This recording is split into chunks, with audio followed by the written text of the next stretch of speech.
Hello, welcome to Talking Travel with Wendy. Today's guest and my sweet friend is Vicky Turbak. Vicky, welcome. Thanks so much for being here today. Thank you for having me. We're doing this via Skype, or actually FaceTime, right? Yeah. So we're learning. This is a technology thing that we're learning. We're old school. Yeah. So Vicky is about as much of a travel addict as I am. So I said, you know what? Who would be good to talk to is my good friend Vicky, who's also a travel agent and has seen many, many countries. So today we're going to talk to her about, tell me a little bit about your travel company and what you do. Okay, thank you, Wendy. I love travel, as Wendy said, so I wanted to turn my love of travel into something that I could do to help other people, much like Wendy. So I went ahead and educated myself and became a travel advisor. Just started with a new company called KHM Travel Group in December of last year. But I am an independent contractor, so my company is called TravelbyVicky, and you can find me. I'm not great with social media yet, and that's what we were talking about before we started recording. So you can find me old school by email at travelbyvicky@gmail.com, or you can find me on my Facebook, also at travelbyvicky. And what do you book for people? What kind of trips? Just about anything. Really? Okay. Because I have a passion for travel, and I want people to make memories and have experiences, and I want you to have the travel that works best for you or your family. So I book cruises, all-inclusive stays in the Caribbean, a lot of European travel, just because, as you know, I lived over in Europe for 3 years and kind of have a feel and a knack for what travel is like over there. So I do a lot of Europe. Well, let's talk about that for a second. So, we were both over there at the same time. I met Vicky in our German class, and we're going to give a shout out to Edith Hoffman. Hello, liebe Edith. Wunderbar. Ja. Wir sprechen ein bisschen Deutsch. Ich spreche kein Deutsch. No, hopefully we won't embarrass her too much. She'll be like, what happened, girls? I know, right? I didn't teach those two. I have no idea what they're saying. They weren't in their class. I don't know them. They skipped class. They didn't do the homework. But I loved that class because you guys were my first travelers, the Stuttgart Wanderers, and we would just, pop in the Prius or do the carpool and travel around Stuttgart. Exactly. We learned together. We had that shared passion for travel, and we should have that shared passion for learning the culture, but the lack of actually speaking the language. So we got to learn together.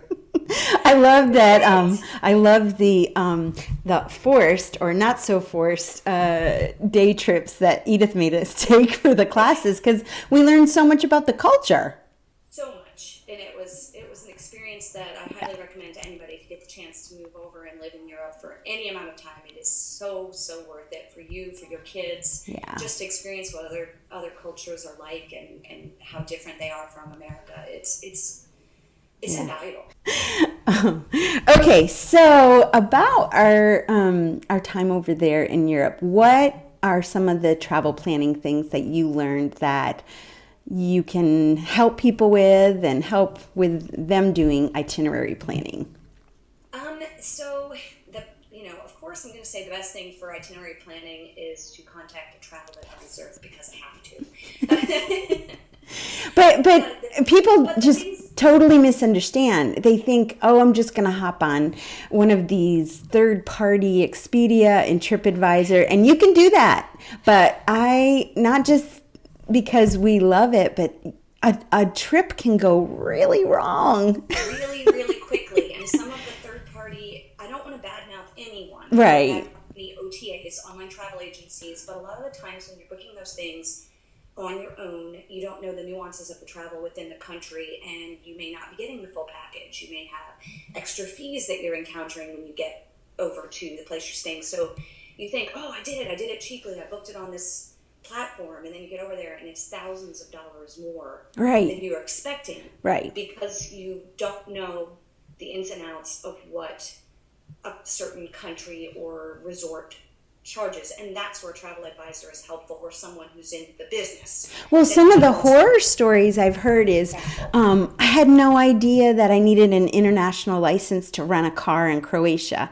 Well, yeah, you do, but it's not intuitive. But if you work in the travel field, you know that when you go to Croatia or Scotland or any of these countries, you need an international license. You can't just say, "Here's my passport and here's my driver's license from America." They're like, "Yeah, no." And they're getting stricter with the requirements, because a lot of the countries have had travelers come into their country, have accidents, use their medical facilities, skip out on bills because they, don't know the rules, or maybe they do it on purpose, I'm not sure, but they're getting tougher with regulations with us traveling, because they want to make sure, of course, that their company is compensated for Right. the damages that we do while we're traveling. Right. So these regulations are always changing. Every country is different. Even within the EU, as you know, they have different regulations. So hopefully, getting a travel advisor or someone who's familiar with the travel industry would be able to help you as a traveler, avoid some of these pitfalls, things that could happen to you that you were totally unaware of. Italy now, even if you go through the hotel itself, they require a minimum deposit before you even come. And people are like, "I don't understand it. My trip isn't for 6 to 7 months, and they've already charged me 2 nights stay." Well, that's because people have ditched it, or they've canceled at the last minute, and they can't resell your room. Exactly. It's not good for their business either. Yeah. Anyway, I didn't really answer your question. You said, "What did I learn?" Travel in Europe. And what I learned is, I know in America a lot of times we have this idea that waiting till the last minute is the way to get the bargains and the deals. And I learned that in Europe that is absolutely not true at all. It's almost the worst, or the opposite. The longer you wait, the higher the price you pay. Right. So if you're not a planner and you do like to wait till the last minute, I'm not saying you can't travel. You'll still be able to find something. You'll still be able to find affordability. But planning ahead makes the most sense. Gets you the best bargains, the best availability, the lower price rooms, the better flights, as you know. Yeah. Flights go up the closer you get to travel. And flights can be pretty outrageous for travel in the United States. Within the country, it's so different from Europe. If you lived over in Europe, you can hop on a plane for $100 I know. round trip. In the U.S., you can't even get a seat for $100 No. on your plane. Have you ever? We have a new airline here. Well, no, I guess it's not new. Frontier. Yes, it's not new. It's one of our bargain airlines, like Allegiant Air, Ryanair. Ryanair overseas, or EasyJet. Yeah. Even Eurowings. We just got it here in Huntsville, so like people are all excited. So it's new. Yeah, it's new to Huntsville, but probably not new company. Yes, it's not new to the country. That is something important that listeners should know. There is absolutely nothing wrong with bargain airlines. A lot of people are worried about the security of the airlines. They have the same. They wouldn't be flying if they had really bad, safety records. I think I said security, safety records. It's not that they're cutting corners by being unsafe. They're cutting corners because they're charging you for any extras. Everyone needs to know you can totally have an enjoyable experience on a bargain airline, but don't expect that they're going to come to the cabin offering you beverages and snacks and, your seat picked well in advance. Your seat might not even have as much room as you're used to on a bargain budget airline, because they're cutting their costs for you. So you have to make sure that you're really interested in budget airline travel. Yeah. And know what you're getting. Yeah. I think it's about managing expectations. Yeah, right. And getting from point A to point B. I'm looking at a flight to go to Portland, because they have a direct flight. Oh, I guess it's not direct. You change in Denver, but it's about $150 in August. And okay, but I am kind of used to flying Ryanair and Eurowings from my time. So I know that I'm going on a hiking trip. So it'll be a backpack. It's not. So you're not going to be upset because you're not going to need to check a bag and then find out that it's $75 one way to check your Right. bag. And I'm going in August, so I'm not taking like heavy coats and mittens, and although I might have to, but I don't know. That brings up another point of what I learned traveling in Europe, how to travel lightly. Yeah. When I first went to Europe, I'm like, oh, we're going away for a week. I need this heavy bag that weighs 75 pounds with 75 changes of clothes and every pair of shoes I own. Nope. Now I can go away for a 10-day trip and I can pack a backpack. Yeah. And I can do it. And there are so many videos out there on YouTube. YouTube is one of my friends. I'm Yes. sure it is for you too. Yes. All of these people teach you how to pack efficiently and lightly and how to get your stuff in a compact suitcase. And if you really are interested in saving money, packing lighter is one way to do it. That would be a fun podcast video that we could do. We could have a pack off with each other. I would lose. Get Heather in with it. You would win. You're the spatial relations queen. I would be like, oh. I would get to do my Tetris. Exactly. Okay, so what are people booking right now this time of year? Everything. Well, yeah, as you know, depending on what part of the country you live in, you're getting a little bit tired of the cold weather right about now. So a lot of people are booking their Caribbean destinations, warm weather, anything that'll get them out of the snow of the Great Lakes area or, the cold and dreary rain of the Pacific Northwest. So people are booking their warm travel, but they're also looking at cruises. Okay. And, pretty much everything, because January traditionally is a very busy time in the travel industry. It's a time when a lot of resorts, airlines, all-inclusives offer big discounts, big incentives to book. It's right after the holidays, so typically people are recovering from all this travel, recovering from all the spending they did over the holidays. So they have to offer these incentives to get people booking, and it is a busy season, January. So you personally like cruising too? I do. So what was your favorite cruise?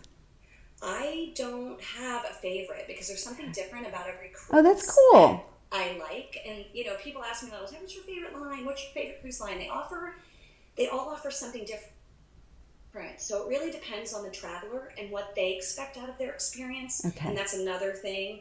Shameless plug for a travel advisor. Another thing that a travel advisor does is they help you decide. They listen to you and they ask what it is you're looking for this experience. Right. They help you pick the best itinerary and the best cruise line to make sure you're having an enjoyable experience. I really had I just got back from a cruise a couple days ago, I guess 10 days ago. It was a New Year's cruise that I did because I wanted to experience a holiday cruise on the ships, because I know that a lot of times they really go above and beyond to make sure the celebration of the holidays, are special. Yeah. So they did have a menorah lighting every night. Oh, nice. Ship. They had the Christmas tree, a huge Christmas tree lit up in the center. They did a lot of partying for New Year's Eve. They did a balloon drop. Where'd you go? Where was it from? It was actually out of Miami, and it was just a short 4-day. It was through Royal Caribbean, and it was including their private island, Perfect Day. Oh, yeah. Yeah. I've heard about it. So we did Nassau, Bahamas, and the Perfect Day, and that was our only off the ship days. We had a cruising day, but the Bahamas was beautiful at that time of year. It was warm, nice. The beaches were nice. Perfect Day was good. I'm not here to support one cruise line. Yeah. But it was a very fun experience. So the weather was good. The weather was good. Was it crowded? No. Okay. I honestly thought statistically, the Christmas and New Year's cruises are the most packed cruises of the year. They also tend to be the most pricey of the year because they know families on holiday are going to book. This cruise, I think they said there were 4,200 of us on board, but that's something that I think the newer ships do well. They have designed the ships in a way that you can get a small city on there and you never feel overwhelmed with people, because I love people, but I'm not a fan of crowds. Me too. You know, I'm the same way. When we took the Queen Mary over too, I was not excited to hear the number and the volume of people that were on the cruise. However, there were many, many times that I was walking between the decks and I was the only person in the hallway. Exactly. And I have a picture of me on this particular ship, this class of ship. They have something called the Promenade, where the big Christmas tree is. Oh, they yeah. have a lot of bars and restaurants. It's almost like walking down a city street. Yeah. And I was sitting there enjoying my cappuccino, and I have a picture, and I'm literally the only person on the promenade. I'm like, is anyone else on this ship with me? Like, well, and I know you probably did it, because I did it, and we're so much alike. But we found our favorite bar, we found our favorite bartender, we found our favorite window, and if he saw us coming, or he would ask us when we were coming, we would get the window with our favorite bar and our favorite bartender. So, every day we had this kind of rendezvous in the Scottish bar. What a surprise! We also frequented the Irish pub Yeah. on our ship as well. And that is something you bring up. The ships have really sort of started building up a wellness Yeah.